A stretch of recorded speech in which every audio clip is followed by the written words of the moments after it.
بسم اللہ الرحمن الرحیم۔ ناظرین، پروگرام کرنٹ افیئر کے ساتھ آپ کا میزبان سید آصف علی حمدانی حاضر خدمت ہے۔ ناظرین، آج میاں محمد شہباز شریف نے دوسری مرتبہ وزیر اعظم کا حلف اٹھا لیا۔ ایوان صدر میں آج پروقار تقریب ہوئی جس کے ڈاکٹر عارف علوی نے بالآخر جو ہے وہ جو صدر مملکت ہیں انہوں نے حلف دو مرتبہ یعنی دوسری مرتبہ دونوں مرتبہ ہی ڈاکٹر عارف علوی نے ہی شہباز شریف سے حلف لیا ہے۔ اس موقع پہ تمام جتنی بھی اتحادی ہیں وہ موجود تھے، ایم کے ایم کے لوگ موجود تھے، نواز شریف صاحب وہاں موجود تھے، اور اس کے بعد جو ہے آصف علی زرداری، بلاول بھٹو، مریم نواز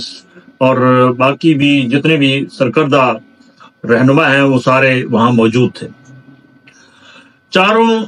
آرم فورسز کے سربراہان بھی اس موقع پہ موجود تھے۔ شہباز شریف کو دوسری مرتبہ گارڈ آف آنر دیا گیا اور تسلسل کے ساتھ یہ پہلے وزیر اعظم ہیں جنہوں نے دوسری دفعہ حلف اٹھایا تسلسل کے ساتھ، اور انہوں نے اپنی ترجیحات کا اعلان کر دیا کہ ہم پاکستان کے اندر جو ہے وہ مالی مشکلات سے نکالنے کے لیے ایک جامع حکمت عملی بنا رہے ہیں۔ انہوں نے میثاق مفاہمت کا بھی ذکر کیا کہ تمام پولیٹیکل پارٹیز کے ساتھ اوپن آفر ہے کہ وہ اس ملک کو موجودہ بحرانوں سے نکالنے کے لیے آگے آئیں اور میثاق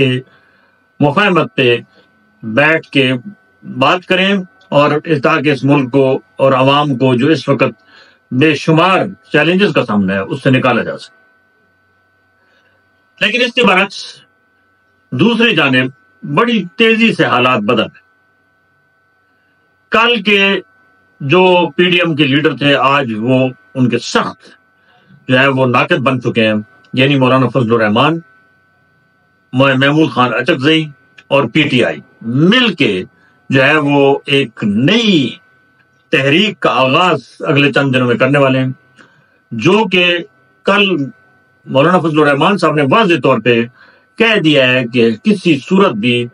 اس ربڑ سٹیمپ اور جعلی بوگس اسمبلی کو نہیں چلنے دیں گے، اور انہوں نے یہ بھی واضح کیا ہے کہ اگر میں عمران خان کو گرا سکتا ہوں تو ان کو گرانا تو کوئی مشکل کام ہے ہی نہیں۔ اس تمام صورتحال کے اندر جو سب سے زیادہ سفر کر رہی ہے وہ عوام کر رہی ہے۔ عوام ظاہری بات ہے جب ملک کے اندر انتشار ہوگا، افراتفری ہوگی، دھرنے ہوں گے، تحریکیں چلیں گی، حکومت کمزور پڑے گی، تو نہ معاشی پہیہ چلے گا، نہ سیاسی پہیہ چلے گا، نہ کاروبار چلے گا، نہ فارن انویسٹمنٹ پاکستان کے اندر آئے گی، نہ کوئی ملک ہمارے ساتھ جو ہے وہ تجارت کرے گا، نہ کوئی بیرونی سرمایہ کار جو ہے وہ پاکستان میں سرمایہ کرے گا لگائے گا، کوئی کام بھی نہیں ہوگا۔ لہذا ضرورت اس امر کی ہے کہ ایک جامع حکمت عملی بنائی جائے کہ اگر جہاں پہ تحفظات ہیں اس کو کوئی حل نکالا جائے۔ اگر مینڈیٹ چوری کیا گیا ہے تو میاں شہباز شریف صاحب آپ رضاکارانہ طور پہ اوپن ٹرائل کروا لیں، جن حلقوں کے اندر تحفظات ہیں، میاں کے وزیر اعظم آپ پہلے چیف الیکشن کمشنر کو تبدیل کریں، اور کیونکہ یہ تمام اب تک کی گڑبڑ کا ذمہ دار جو ہے وہ چیف الیکشن کمشنر جو ہے وہ ہے، آپ اس کو تبدیل کریں، اس کی جگہ پہ غیر جانبدار جو ہے چیف الیکشن کمشنر لگائیں، اور جن حلقوں پہ جو ہے وہ یہ فارم 45 کا بہت زیادہ زور ہے، اگر آپ سچے ہیں، آپ کے اتحادی سچے ہیں، تو ان فارم 45 کے تحت آج سر نو تمام تحقیقات ہونی چاہیے تاکہ اس ملک کو حقیقی معنوں میں جمہوری جو ہے وہ پٹڑی پہ چڑھایا جا سکے۔ اگر دبا گھسوڑی سے دھاندلی سے یہ حکومت چلانے کی کوشش کی گئی تو یہ بات یاد رکھیں کہ اس کا فائدہ نہیں ہونا ہے، اس کا نقصان ہے، قومی سطح پہ بھی اور بین الاقوامی سطح پہ بھی، کیونکہ کوئی بھی آپ کے جو بین الاقوامی ممالک ہیں وہ اس حکومت کو نہیں مانیں گے، اور اگر یہاں پہ حالات خراب ہوئے تو آپ کو آئی ایم ایف سے قسط لینے میں بھی دشواری پیش آ سکتی ہے۔ ملک کے اندر ویسے بھی اس وقت لا اینڈ آرڈر کی صورتحال کوئی تسلی بخش نہیں ہے، لہٰذا ضرورت اس امر کی ہے کہ اس تمام سسٹم کو بوسٹ کرنے کے لیے جتنی بھی اپوزیشن جماعتیں ان کے جو تحفظات ہیں وہ اتحادی حکومت ضرور اس پہ غور و خوض کرے، کیونکہ جب تک ان مسائل کا حل نہیں نکالا جائے گا تب تک حکومت کا پہیہ چلانا بہت مشکل ہے۔ دوسری جانب آج ایک اور فیصلہ الیکشن کمیشن کا جو ہے وہ پی ٹی آئی کے خلاف آ گیا، جو سنی اتحاد کونسل نے ریزرو سیٹیں خواتین کی اور اقلیتوں کی مانگی تھیں، انہوں نے صاف صاف آج ان کی درخواست خارج کر دی ہے اور کہا ہے کہ کسی صورت بھی ان کو جو ہے وہ ریزرو سیٹیں نہیں ملیں گی۔ اب آج پی ٹی آئی کے جو اس وقت چیئرمین ہیں بیرسٹر گوہر علی خان، انہوں نے کہا کہ ہم اس کو کل کورٹ میں، ہائی کورٹ پہلے اسلام آباد میں چیلنج کر رہے ہیں اور پھر اس کے بعد ہم سپریم کورٹ بھی جائیں۔ اسی طریقے سے جن حلقوں سے جو امیدوار ہارے ہیں، وہ جن کے شدید تحفظات ہیں،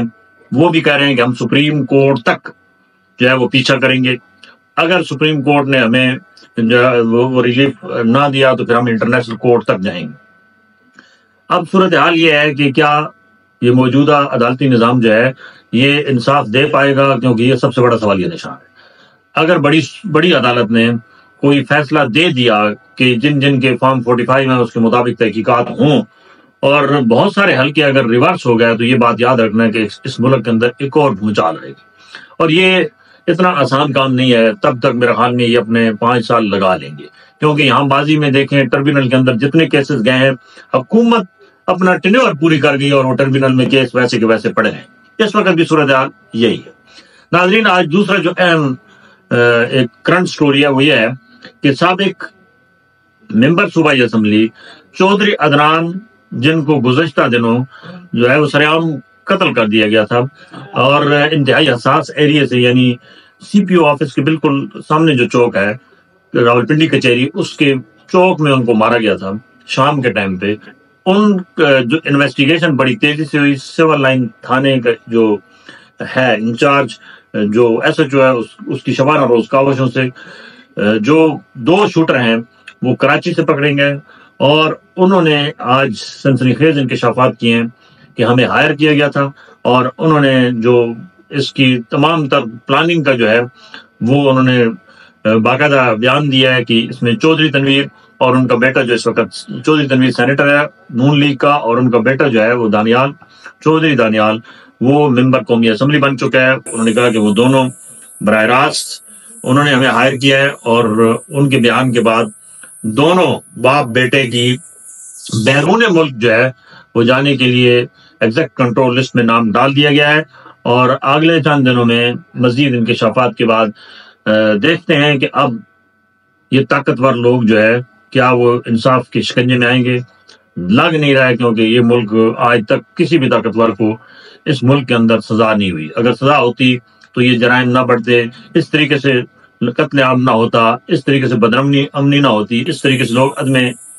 تحفظ کا شکار نہ ہوتے۔ بہت شکریہ، اپنے گرد و نواح کے لوگوں کا خیال کیجیے۔